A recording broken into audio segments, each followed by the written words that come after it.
for Pacifica Radio, November 9th, 2014. I'm Scott Horton. This is Anti-War Radio.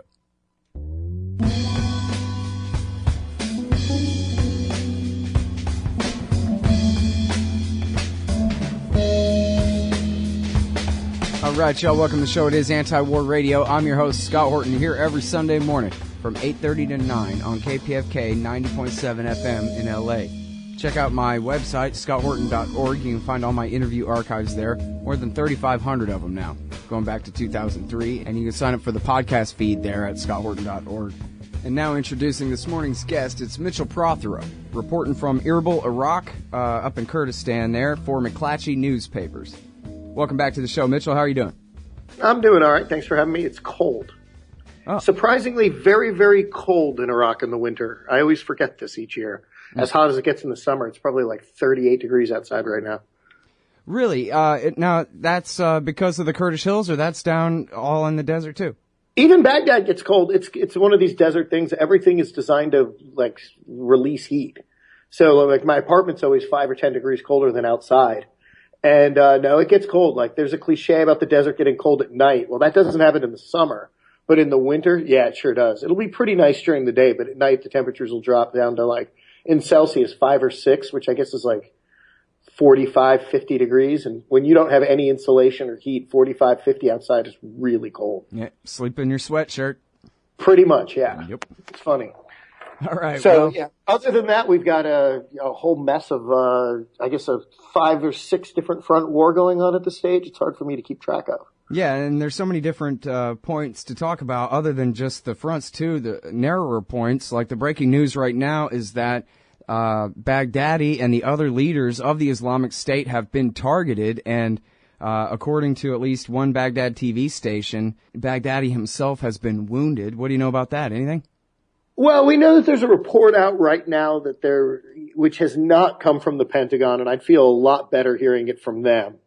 Because Iraqi television can be, shall we say, biased. And some of the Al Arabiya stuff, I consider it sometimes aspiring journalism in the sense that they report on things that they wish would happen. But it does sound like there was a strike on something that they believed was a meeting of the leadership. That hasn't been confirmed by the U.S. yet. Which I think they would end up confirming if they at least thought these guys might be there. Mm-hmm. But well, The Guardian is saying that they're targeting them, but nothing about the hit. And I should say, by the way, that this is being recorded early in the afternoon of the 8th, Saturday the 8th, Texas time. So this might be obsolete by the time it's heard Sunday morning. Right, and this is the one thing that you should keep in mind is people talk a lot about disinformation. In my experience, and I've been covering guys like this, I mean, besides I've been covering the Islamic State since its inception, but even the predecessor jihadi groups, one thing they don't do is really lie about casualties. Right. Generally, they tell the truth when their leaders get whacked because at the end of the day, they don't think it's necessarily a bad thing. It's martyrdom, and they kind of like to show off a little bit that it doesn't bother them. So if Baghdadi has been killed, I would expect them to admit it and that there to be a fairly public sort of display involving that. If he's been wounded, they're not going to admit it, and we're not going to hear about it, and it'll probably never be confirmed unless he shows back up on television, like with one arm or something. Well, now, what difference would it really make, do you think? Would he just be replaced in a minute, or his charisma as a leader and all that is really important for holding the organization together, you think? Well, these are what, Rumsfeld so brilliantly described as, the known unknowns. We know we don't know.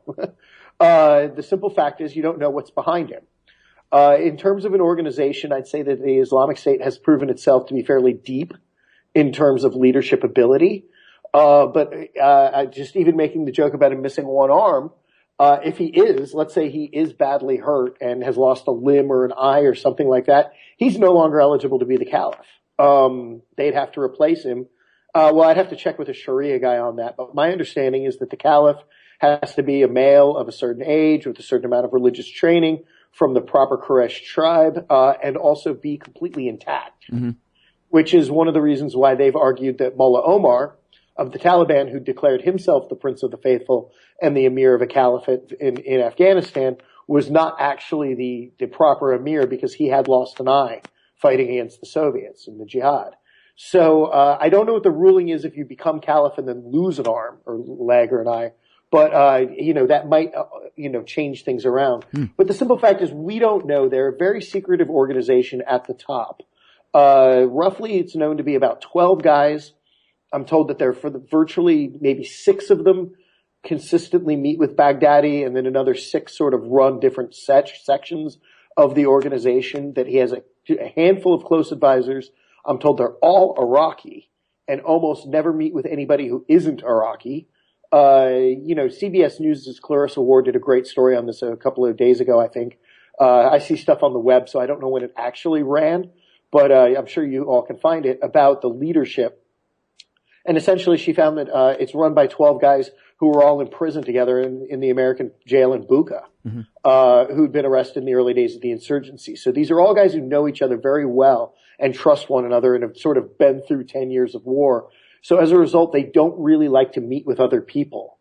It's a cellular structure for such a big organization. So we don't know a ton about those guys underneath him, but there might very well be a replacement. That's maybe even better. It could be worse. We just don't know. The Israelis really screwed up in this regard. In 1994, they assassinated the head of Hezbollah, who's a guy named Abbas Moussaoui.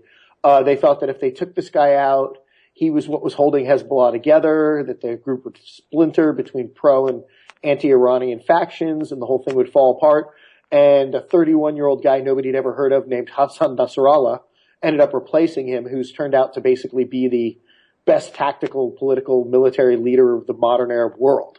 So I bet they'd like to have that Hellfire missile back, because Moussaoui was, he's revered in Hezbollah circles, but I don't think anybody with a straight face would tell you that he was better at it than Nasrallah is. I mean, Nasrallah is literally the best, most competent leader the Arab world's produced, at least in the modern era. So, killing these guys, it's a die roll, you just don't know what's going to come next. Well, what we're talking about here really is Al-Qaeda in Iraq. It used to be Zarqawi, and then he was killed in early 2006. And then there's been, I guess 2 or 3 leaders since then, and now Baghdadi. So he was killed in June 2006. Then he was replaced by Abu Omar Baghdadi, because they always wanted to tack the Baghdadi on the end of it to remind everybody that the leader was Iraqi. Abu Omar, not much was known about him, but he ended up being killed in about 2010 and replaced by, Abu Bakr Baghdadi, who has turned out to be a much more impressive leader than either of his 2 predecessors. Right. So you never do know what you're doing with that. But the thing is, they're not after one guy. If they can take out a leadership meeting, like what happened to Ahrar al-Sham a few months ago, in Syria under incredibly mysterious circumstances, to this day, nobody's given me the same story twice about what happened to them. You're talking about like 50 to 70 of the top leaders of the largest Syrian, insurgent rebel group all died in a meeting, which effectively gutted the organization. I mean, if they were able to do something like that, then it doesn't matter if you've killed Baghdadi. What you're really looking for is trying to take out the bureaucrats and operators and military strategists underneath him. Which would still just turn the whole thing back into an insurgency rather than somehow wipe it off the face of the earth.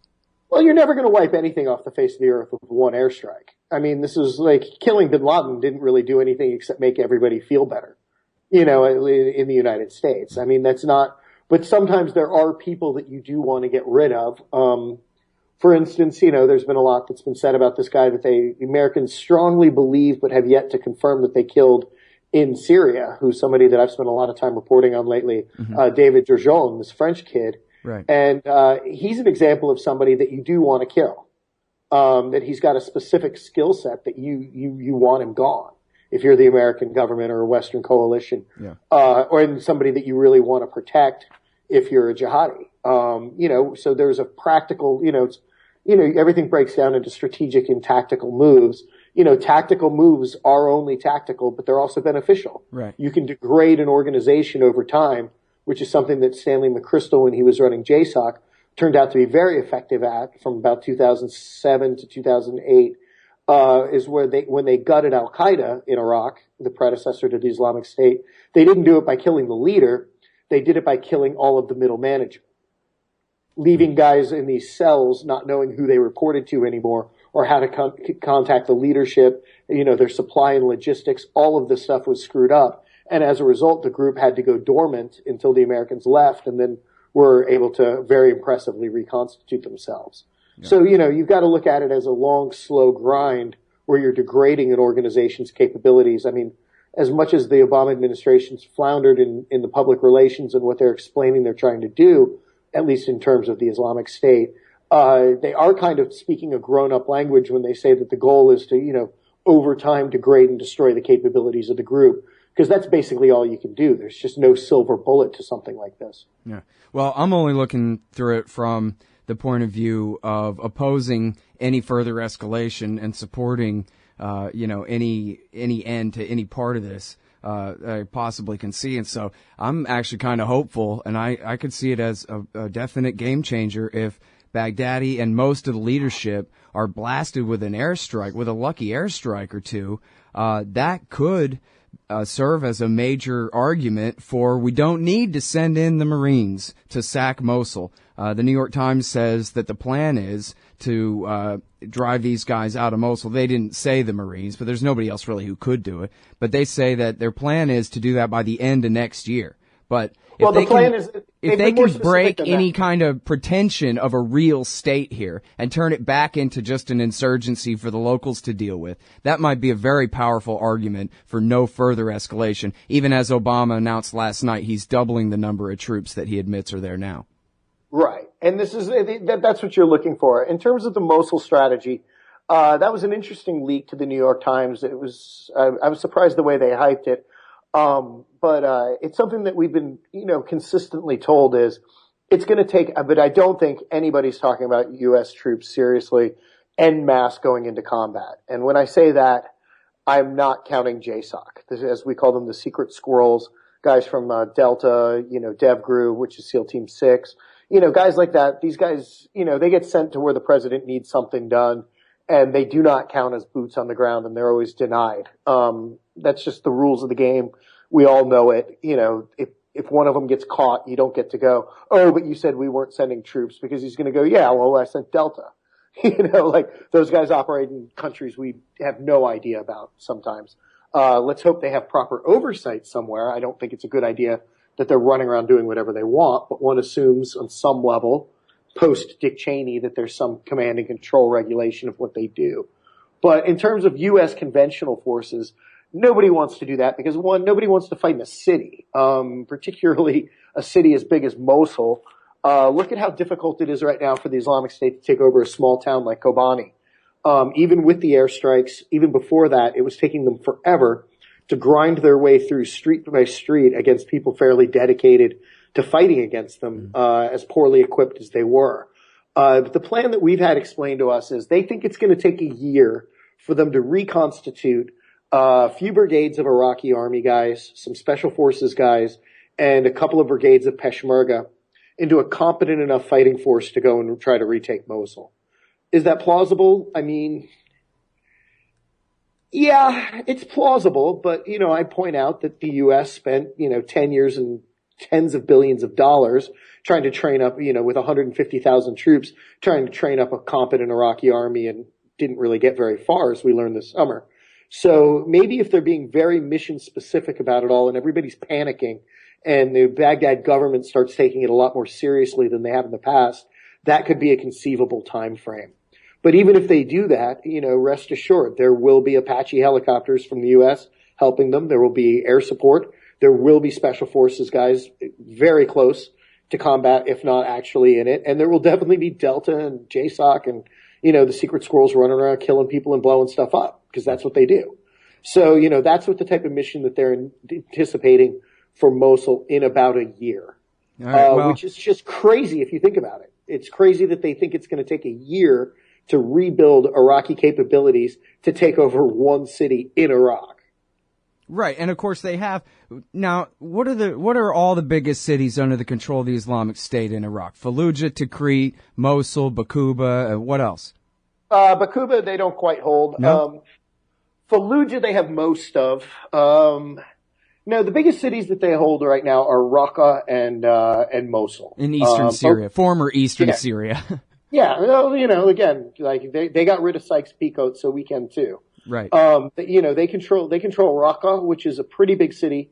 I think it's peacetime. I should probably Google it, but I think it's peacetime if you include the villages around it. It's over 500,000. It's not one of the biggest cities in Syria, but it's substantial. Mosul goes close to 2 million. Then after that, you've got Tikrit, which is in the hundreds of thousands, although it looks like the government might be pretty close to retaking Tikrit at this stage. The question is, they've blasted up the highway. They're doing a pretty good job so far of clearing the highway and getting into the population centers. The question is, are they going to be able to hold what's inherently hostile territory? Because the Sunni tribes that control those areas have not been reconciled with the Iraqi government. Mm. So, they seem to be able to drive up and down that highway in a capability that they weren't able to 3 or 4 months ago. Right. Somebody just said to me the other day, for the first time in 5 months, you can drive a military truck from Erbil to Baghdad, which actually blew my mind. I wasn't aware that had changed. So much garbage comes out of the Iraqi defense ministry that they're constantly touting these victories. Sometimes when they actually do have a victory or two, it takes a week or two to settle in, and for us to believe it. So, but one thing is they're also right now trying to break the siege of the largest oil refinery in Iraq, mm-hmm. which would be a huge boon to them economically, because right now Iraq subsidizes gasoline very cheaply and gives it out to basically their population to keep them happy. And as a result, I think they're buying tons from Turkey and Kuwait in terms of capability, which must be costing them millions a month, if not $1 billion. Right. Well, and so that would also be denying the Islamic State a major victory, because they never have been able to seize that entire refinery, right? They were never able to take over the control room. I mean, like, a lot of people have made fun of the Iraqi army for good reason, since June. But I will say there's like 50 or 60 guys who really deserve medals, who are the special forces team that they put in early on in the siege, who've basically held the command and control compound in the center of the refinery, mm-hmm. And have held it for now 5 or 6 months with just occasional supplies being dumped to them by helicopters. Now, having covered Libya and covered the Middle East for some time, I know a little bit about fighting in refineries, and boy, it's something you really don't want to do. It's a joke, is you've got to take over a building without shooting, because you're everything's flammable. Well, it's two things. One, you're fighting in the middle of a giant bomb, like literally a nuclear-sized bomb. And then on the other hand, everybody wants that refinery. And if you damage one small thing, it's not even the amount of money it would cost to repair. It's the technological expertise. I had to look into this in June when the thing was under siege. Basically, if they substantially damage that refinery, the only people who can put it back to work are Japanese engineers who built it. And those guys aren't coming to Beijing. So right. if you break it, it's going to be offline for a long time. So not only do they have to drive the Islamic State guys away, they have to do it in such a way that they can't be sore losers and set off a few charges on the way out of there, right? Well, that's the thing people always wonder. To me, the Islamic State has been really patient and very infrastructure oriented. They really want that refinery, even if they got to come back in a couple of years, you mean? Exactly. Yeah. That refinery is too valuable to blow up on your way out. That's at least my assessment based on their behavior. They did not damage the Mosul dam when they were driven out. All right, now let me change the subject on you, because there's so much here we got to talk about. Again, it's Mitchell Prothero reporting for McClatchy newspapers out of Kurdistan there. Do you ever read The War Nerd at Pando?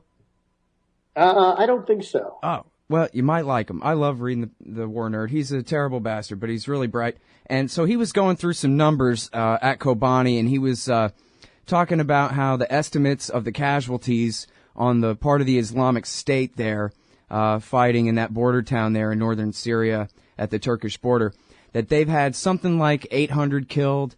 And so then he extrapolates that probably means, and let's lowball it, 3,000 total casualties if you count all the wounded, that kind of thing. That's 10% of their fighting force. That is a huge catastrophe for them. And never mind that if they're driven out of Kobani without taking it by the Kurds with the help of American airstrikes, that they just did all of this absolutely for nothing, only to achieve a massive PR loss. and that in this game, as the War Nerd explains it, this whole thing is a TV show. There's nothing important about Kobani other than winning it on YouTube. Right? And so if they lose it on YouTube, that is absolutely huge and a major strike against the Islamic State. I just wonder what you think of that interpretation of, well, and of course we're in the middle of the fight here, so I don't mean to ask you to predict too much about what's happening there, although you are reporting that Iraqi professional Peshmerga are coming as reinforcements finally now. Well, yeah, and the funny thing is I don't know if the Peshmerga that showed up are any better fighters than the guys from the YPG that are there. The YPG guys have a tendency to be very professional. They're trained by the PKK. And let's face it, they've been fighting for their lives for years, whereas the Peshmerga just got in this fight in the last few months to an extent. But what I would say is that what they were able to do is the Peshmerga are there because essentially Turkey is more afraid of the PKK than they are of the Islamic State. Right. A less charitable view would be they cooperate with the Islamic State to kill off the PKK. They would dispute that strongly, but there's ample evidence to the people who believe it to be true. At least that Turkey's played somewhat of a dirty game when it comes to the Islamic State. So what happened was basically the Turks wouldn't let the PKK in. And the PKK fighters are very, very good guerrilla fighters. I've met them. They're very tough. To a certain extent, they help save Erbil. Some of the guys here. They have a lot of experience fighting in urban areas against the Turks. And they're just very disciplined, hard-ass guys. And girls, actually. They're the ones that are known for having women fighters who, it's not like some little, cliche or cutesy PR trick. The PKK women I've seen are straight up soldiers. Very, very serious people. The Turks do not like that and wouldn't let them in. And they wouldn't let any weapons in. To help. So if you were a resident of Kobani and could show an ID card at the border, the Turks would let you in, but without a weapon. So as a result, they were extremely understaffed and didn't have anything more than personal light AKs, RPGs, stuff they could buy on the black market or stuff that they probably looted from Syrian regime stocks, the police station and stuff like that when they took over. The Peshmerga were allowed to go in with heavy weapons. Because Barzani, the president of the KRG, what we call the Kurdistan Regional Government here in Iraq, has a very good relationship with the Turks and has a tense relationship with the PKK. As a result, the Turks then took his assurance that his guys would go in with Katyusha rockets, artillery, heavy machine guns, and tons of ammunition, and then would make sure that it came back out after the fight. The Turks finally were basically, I think, bullied by the U.S. into agreeing to this. So that is what has helped them besides the airstrikes, that they now have anti-tank weapons. They now have some artillery, some rocket launchers, stuff like that the Turks would never let in. In terms of this being symbolic, I don't think it started as symbolic. I think the people of Kobani were fighting for their lives, and I think the Islamic State wanted it because if you look on a map, it basically allows them to control an entire swath of the border. Kobani sort of sticks out like a little sore thumb in the middle of a completely Islamic State-held territory, and I think they just wanted to clean up their area. But then it did quickly become a symbolic fight that neither side seems willing to back down from. Their casualties, 800. I have a tendency to feel like casualty estimates are usually overrated. They tend to roll high in the Middle East. They tend to be after action reports from soldiers who say they killed 6 dudes and, they killed 1 and wounded 2, right. Stuff like that, or they shot at 8, or whatever. But if they did lose 800, that's a lot of people. And if they've had 3,000 wounded, let's say, that's substantial. I wouldn't say it's 10% of their fighting force, though. At the last we heard, they were getting 1,000 foreigners a month pouring in since they took over Mosul. And then when you build in the tribes, the group has really grown exponentially.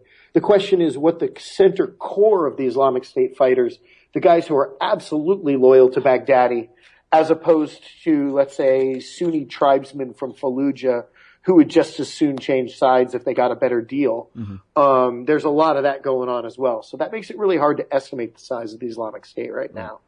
But suffice to say, nobody wants to lose 800 guys. And definitely nobody wants to lose in a fight on YouTube.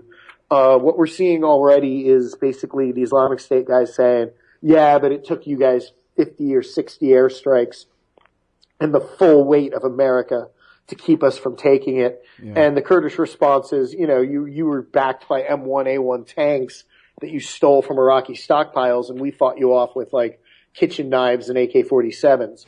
So, it's a constant YouTube battle. But you're right. Ultimately, it's not a very strategic or important one. What's going on in Aleppo is much more important, where we're seeing the regime crushing basically what's left of the rebels, which is going to set up, in my opinion, and I could be wrong about this, but I think the Islamic State wants Aleppo. I think at that stage they can really call themselves a caliphate. Mm-hmm. It's an important historical Arab city. It's an important Islamic city. And it's the biggest city in Syria, even if it's empty today and a sort of desiccated husk. But I think that they're letting the regime and the other rebel groups grind on each other until they're ready to then sweep in and take over the whole city, or at least try. And that's the fight that's probably coming, I'd say over the course of the next year. Right. Which, of course, brings up the very important political question of which side America takes when they're finally forced to choose a side between the Sunni-based insurgency and the Shiite Ba'athist government in Damascus. And I was going to say, and there's so many different things that we're not going to have a chance to cover today, but this is the crazy part of the interview, Mitchell, where I agree with Lindsey Graham. What he said was that it's crazy for Obama to propose to work with the Iranians on this war because, and he even correctly said it, took the words right out of my mouth.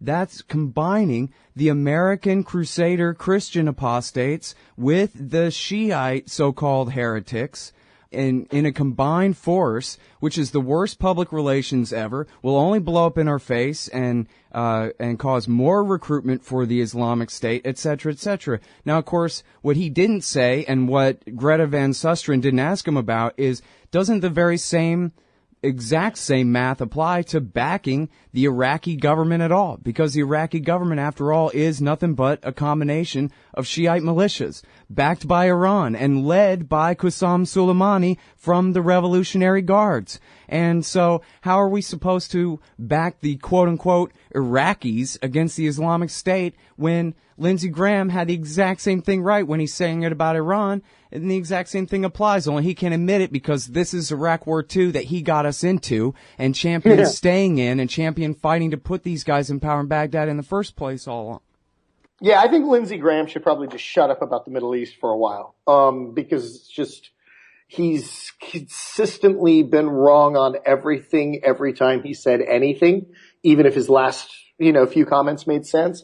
Look, at the end of the day, there's a couple different ways you can look at this. One, don't you want to be on the side of the competent guys? That's always a good thing. And simply put, there's nothing in the Arab world even remotely as competent as the Iranian government. I'm not saying they're like a perfectly functioning democracy. Yes, they're not our friends the United States friends to any extent. But they are, a 5,000-year-old culture with a strong sense of nationalism, a fairly efficient and reasonable foreign policy. They've made their intentions clear, and they tend to pursue those goals pretty, straightforwardly. They consider themselves the superpower in the region and are irritated that they're not treated like it. I mean, and then on the other hand, but they also have a cultural set of values, and I'm not being a big-time pro-Iran booster here because I do think they're ruthless. I think that a lot of the problem with the Iraqi government was them trying to force us out of the region. I think that they've played, duplicitous, double-sided game with Al-Qaeda at certain times. But at the end of the day, America's values and goals as a culture and society are so much closer to Iran's than they are to Saudi Arabia's. It baffles me. I'd find it inexplicable except for the part about the giant pile of oil. Saudi Arabia, have some fun sometime. Look at the laws of Saudi Arabia and look at the laws of the Islamic State. I'll read you loud and clear there, no doubt about it. But now, what about the part about the blowback? See, here's my thing about it. What Obama's doing is he is picking up exactly where Bush left off in 2008, which is fighting for basically putting the U.S. Army and the U.S. Marine Corps and your secret squirrels and the CIA at the beck and call of the Ayatollah Khomeini and his Baath Brigade. And how is that even an effective, never mind the morality there, how is that even an effective, in looking forward, how could it be an effective way to fight the Islamic State when, as Lindsey Graham correctly says, it's lining up it's basically doing Baghdadi's PR job for him about who their enemies are? Well, first off, the fact is they get to pick their own enemies. And everybody's their enemy. I mean, at this stage. But if you're talking about, like, if you've got to pick sides in a Sunni-Shia conflict, obviously you don't want to pick sides. You want them to not have a conflict. You want everybody to work things out like a bunch of grown-ups. And that would be a wonderful place, and I hope to visit it sometime. But I live in the Middle East, where people don't do it that way. Well, and where America is on both sides of this thing. Still opposing Assad in Syria and backing his friends in Iraq. And here's where this is one of the things I was joking about this the other day. Look, America right now has no real discernible policy towards Syria. They'd like Assad to go, I guess. They've said that, and they want to kill guys with beards because they think they're terrorists and figure they're going to attack America at some point. Other than that, there is no discernible American policy towards Syria. And it took me the longest time, and I figured it out. It was because all of the choices stunk. Essentially, I think that this administration's looking at Syria and going, well, there's really not much you can do. It's a complete hellhole. All of the choices here are terrible, either ethically, strategically, morally, whatever. Do you back Assad, who's killed just as many, if not more people than the Islamic State, but he just doesn't plan on ever attacking America? That's a morally reprehensible and cynical choice that so far I haven't seen any indication the Americans are willing to pursue. Do you ignore the Islamic State and let Turkey and Iran and Assad try to deal with it themselves, knowing that they're, at least in the case of the Turks, unwilling, and in the case of Assad, not able, in the case of the Iraqi government, completely venal and incompetent and unable to do it themselves? Iran has has some ability to handle it, but, they're not going to be able to invade, which would spark a regional war. All of these choices, just to be flat out, they suck. It's sitting there looking at a buffet of horrible choices. What I see the administration is having done is saying, all right, so we're looking at Afghanistan in 1994. Everybody's a bastard. They're all killing each other. There are no good guys. And in the middle of this, jihadis are going to, start forming groups and plotting attacks on the West. They're just getting a head start on killing the jihadis. They know all the other choices suck. But they do know that the guys with the beards, Ahrar al-Sham, Jabhat al-Nusra, the Islamic State, these groups have extreme anti-American, anti-Western ideologies. They tend to be magnets for foreign fighters. And a lot of these foreign fighters are already starting to return home and conduct what we call lone wolf attacks. Yeah. In the States, it's been somewhat less dramatic. The Canada stuff, a lot of this, I don't believe in this sudden jihad syndrome. I think some guys go on the internet and it sparks, their Dylan Klebold type school shooter mentality. But in the case of, Europe, in both Belgium and France, we've seen guys that were, had been fighting in Syria, have gone home and shot up synagogues and, started shooting people. Yep. And it's going to happen. It's not how can we avoid this?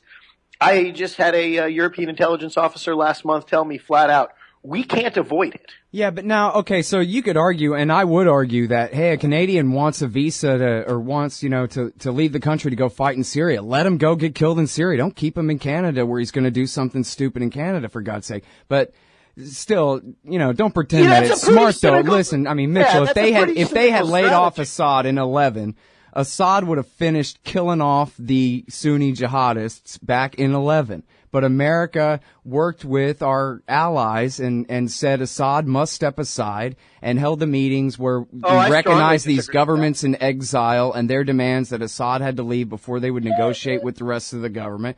So, I'm not saying counterfactual, hands down, he would have annihilated them back then, but it seems like he was losing. There are in 2011 and 12.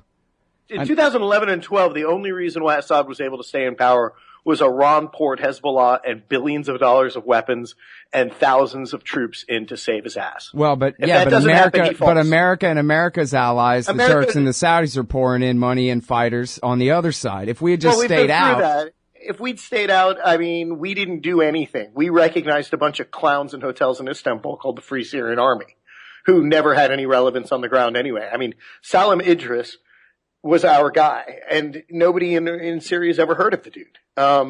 These were, yes, Saudi and Turkey and Qatar were pouring in weapons. It's a regional war, but we've had this conversation before. You're just not going to convince me that after 30 years of doing whatever the hell they want, promoting al-Qaeda, feeding jihadis and Wahhabists all around the world, pouring in weapons to every conflict in the Islamic world to get to their agenda, despite us asking them not to, suddenly the Saudis are going to listen to America? They weren't. They were going to do whatever the hell they wanted because we didn't have a policy. They wanted us to remove Assad, and we refused to do it. So they said, fine, we'll arm our guys. This is what the Turks have done as well. We'll arm our guys then. If you guys aren't going to handle this, we want Assad out, we'll do it. And they've done it over, basically, from what I can tell, pretty consistently American objections. But what does America do? You can't, go to war with a NATO partner in Turkey over getting rid of Assad, who you'd like to see go anyway. So all I'd say is just in 2011, the only reason why Assad survived that initial uprising was a combination of absolute brutality on the part of the regime, and the Iranians poured in.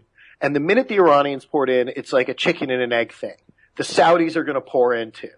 You can't stop either side. They both consider themselves conducting proxy wars in a million different places. Saudi Arabia and Iran are in a war in Lebanon right now. They're a flat-out shooting war that the Iranians, I might add, are winning in Yemen. They're in constant conflict in Bahrain. They're economically competing with Qatar and with the United Arab Emirates. And they're in a shooting war in Iraq and in Syria. I mean, these guys are two countries that consider themselves regional powers who will be happy to use the United States to their ends, but at the end of the day aren't going to listen to them because it's their part of the world. It's their policies, their influence as a state in an area that they believe truly belongs to them. So, you've got three hegemonic powers that the U.S. can affect their behavior to a certain extent, but they can't control them. We have as much influence over Iran, in my opinion, as we do Saudi Arabia, because Iran wants the sanctions lifted, over the nuclear program. Yeah. These are grown-up countries that are very big, to a certain extent very rich, at least in the case of Saudi Arabia, and in the case of Turkey and Iran, very old, very smart, with large militaries and very clear ideas for how their region should look 20 to 50 years from now. The United States is part of that equation, but it is not the dominant power in that relationship at all.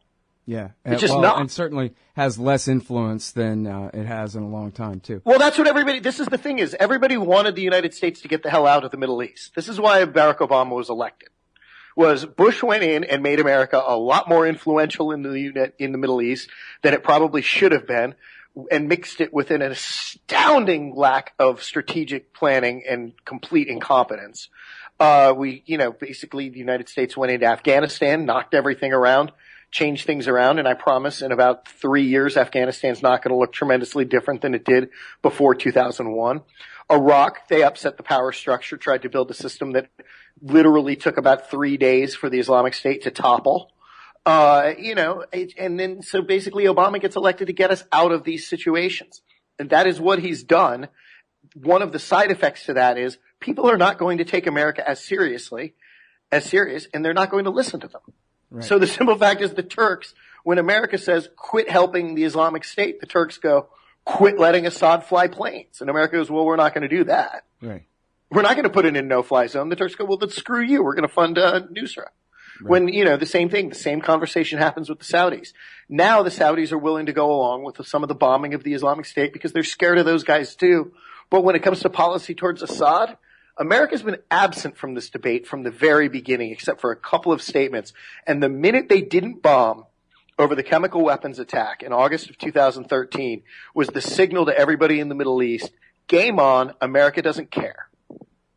What do you make of Leon Panetta and Hillary Clinton and the entire narrative that if only America had put in the money and manpower necessary to train up the moderates, then there never would have been an al-Nusra and ISIS. It would have been the moderate army that would rule everything, Raqqa, Damascus, Aleppo, and the rest. And the Syrian war would have been over and won by the good guys in alliance with America a long time ago, obviously.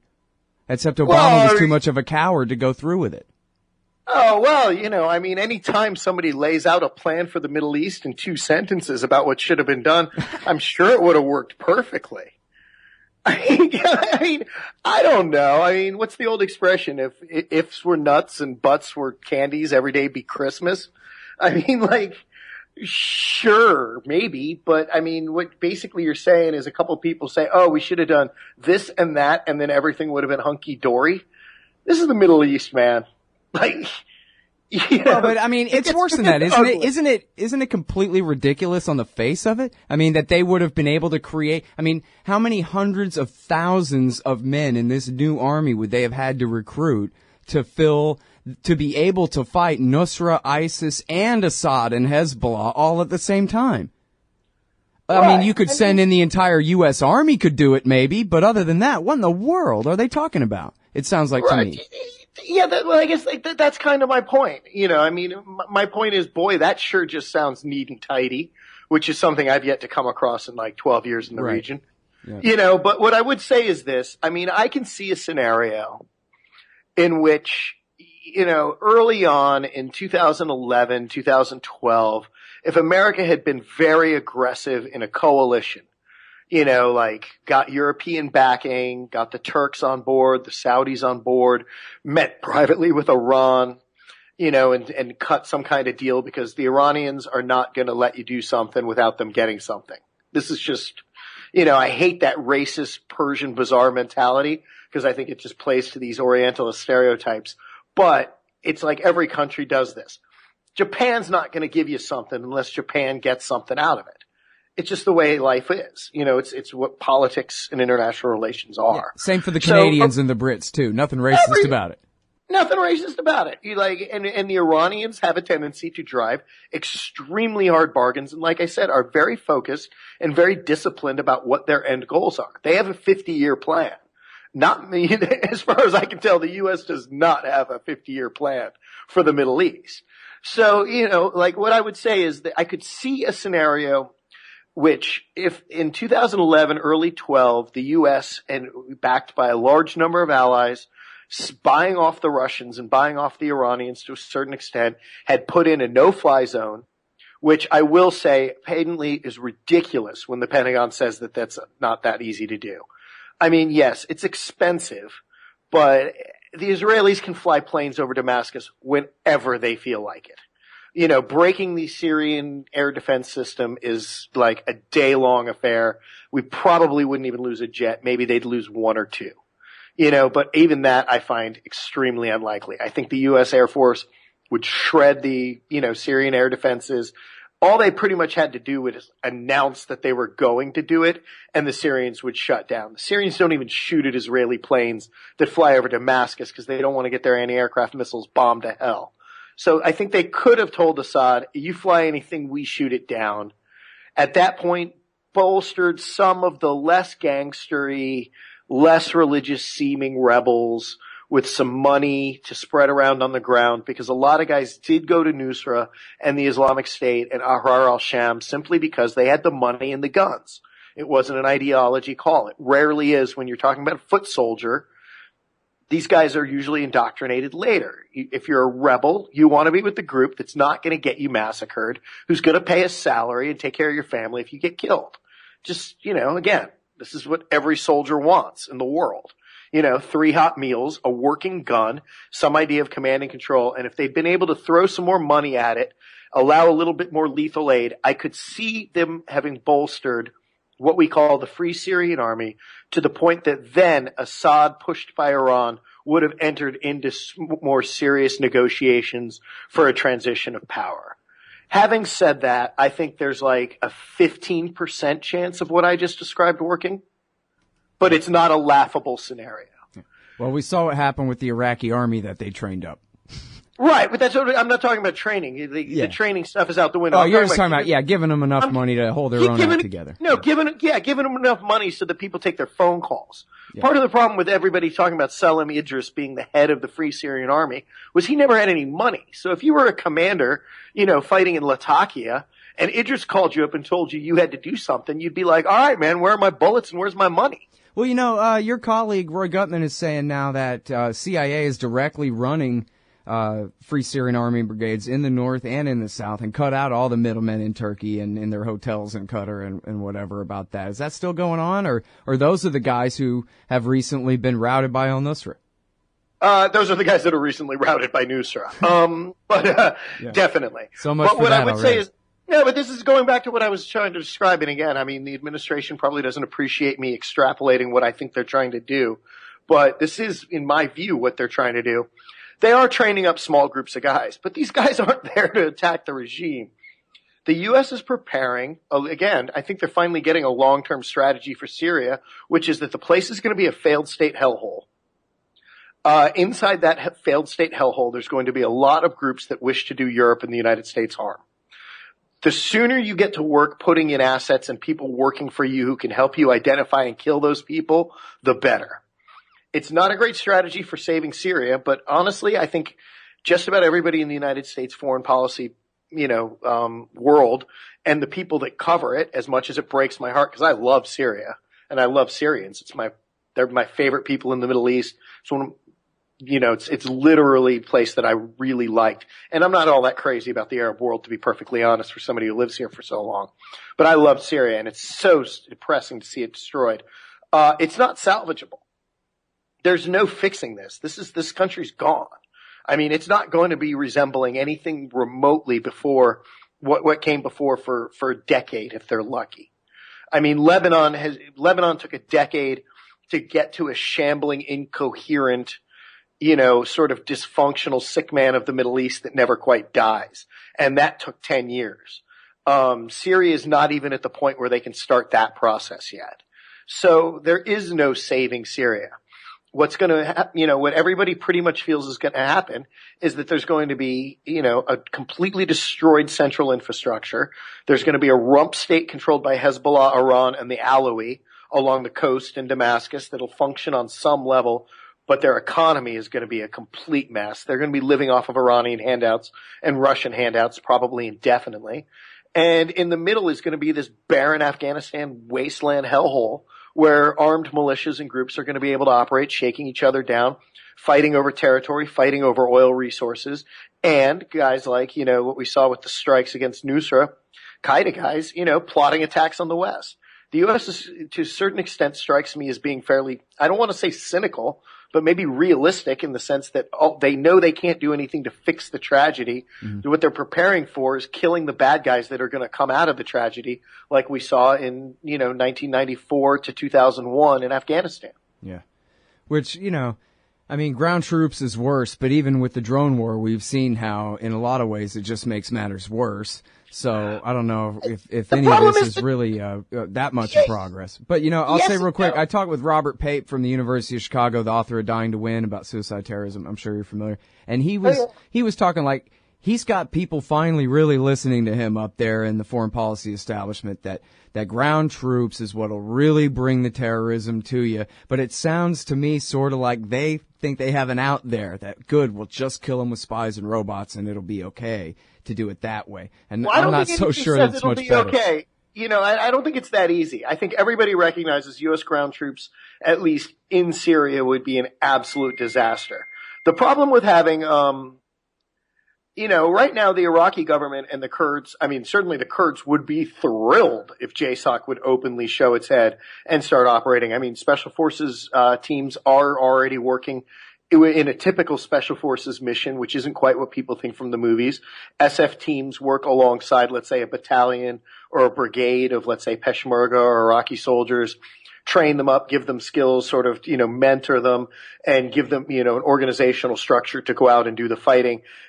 We joke they're civil affairs guys who are very strong and can run very far and fight if they have to. That's what your typical Green Beret is. As opposed to Delta or DevGru, who are like the kick in the door and shoot everybody in the face guys.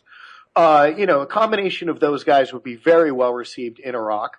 There is I have to sort of, vomit in the back of my throat a little bit when I say a legitimate Iraqi government that is sort of asking for that help, but that's not happening in Syria. So it would be an epic disaster, and you don't want to put a bunch of Marines on the ground anywhere where, you're right, that more people would flood in.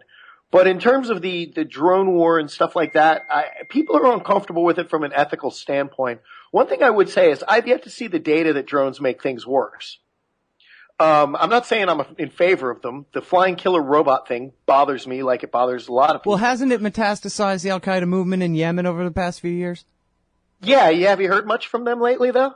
Well, only because the Iranians and I don't know the Iranians, the Houthis are whooping their ass there locally, but that's not the Americans. Well, no, right now, but I mean, even so, but when's the last time those guys pulled off an attack?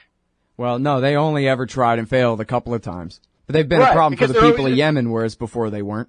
Yeah, I mean, but what I'm saying is the Al-Qaeda and Arabian Peninsula guys are pretty well gutted, and partially it's because every time they have a meeting, a killer robot zaps them. I mean, I'm not saying it's a good thing. I'm saying that it's been, to a certain extent, the data that I've seen has shown it to be reasonably effective.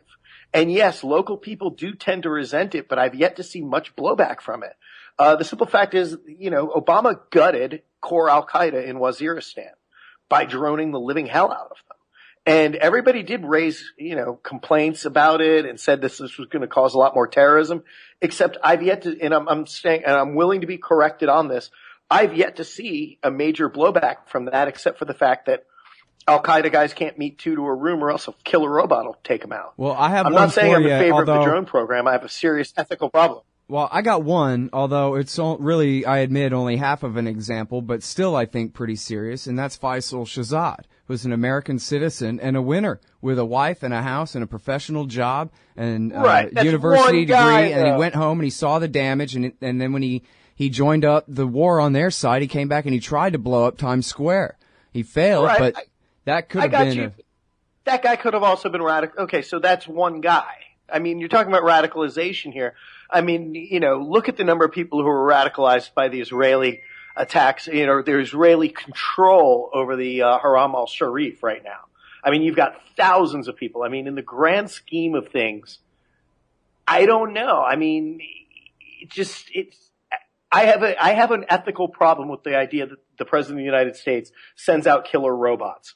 And I also really like to know the exact operational way that they decide who to hit and how. Like, one of the things that disturbed me was when they started doing hits based off of patterns of behavior as opposed to knowing who they were shooting at. Yeah. In my opinion, that might have crossed an ethical boundary. I'd like to hear more about that program. Yeah, I know. It's a narrower point that you're making about the effectiveness. But my narrow point is those programs have pretty much destroyed Al-Qaeda. I mean, they're not completely gone. There's been new things, but the Islamic State did not rise because of outrage over the drones. It rose over a whole host of other issues. I'm not downplaying any of them. I'm just saying, it's always struck me as until they come up with a better idea, this is the one that they've got. And so far it's worked on some level reasonably well. One thing that you can say is, guys who run up and shoot a single Canadian soldier or a Hassan Nadal guy in shooting up at Fort Hood, these lone wolf style attacks. I consider this to be sort of in the field of the school shooters. These are individuals that have somehow worked themselves up into a frenzy. Some of them might be very legitimately radicalized with an ideology and a plan. Others are just kind of crackpots who are sort of seeking out a trigger, and this particular trigger hit for them. Mark Sageman's got a great book on, why people become jihadists. And there's a whole range of motivations and stuff like that. So usually it's their FBI informant best friend tricks them into it, but anyway. Well, that's a whole nother show, and that drives me absolutely insane. If you think I'm by no means defending the drone program, but the counter surveillance stuff, but I will say to a certain extent, I have to admit it seems at least or to have been fairly effective. But in terms of the domestic stuff with the infiltrators in the mosques, let's not even get into that, but it's been lunacy. Yeah. I was just cracking a joke. I didn't mean to put you on the other side of that argument. No, it's okay. I mean, it's something that actually, it's not my beat. There's better guys to talk to about it. J.M. Berger would be a perfect example. He runs Intel Wire. Yeah. He does a lot of stuff on that stuff. Trevor Aronson wrote the book on it, The Terror Factory, which is, of course, the FBI itself. They're the Terror Factory, the guys who come up with the plots to bust. Yeah, absolutely. And what it goes back to is it's like they're using the same tactics they used to take down organized crime, which didn't really bother us, where you're like, hey, you want to buy, 100 kilos of cocaine, and it turns out it's baking soda and you're in jail. Well, that doesn't really, bother people all that much. But when it's like, a guy's going to go to jail for life because somebody talked him into buying a missile that never existed, and the guy was never going to seek out buying a missile in the first place. And we've seen this case over and over and over again. A couple of federal judges have been courageous enough to toss out some of these convictions. But for the most part, you're putting away guys who are just like basically talking trash after work over coffee. Right. It's just, it's sickening. But right. anyway, the drone stuff bugs me morally, but I got to tell you, it's hard to argue with its effectiveness. All right. Well, I think we better stop the interview now before it's too long for anybody to download to their phone, Mitchell. But I sure appreciate talking with you again. No problem, man. It's always a pleasure. Talk to you later. Thanks very much. All right, y'all. That's Mitchell Prothero writing for McClatchy Newspapers from Erbil in Kurdistan.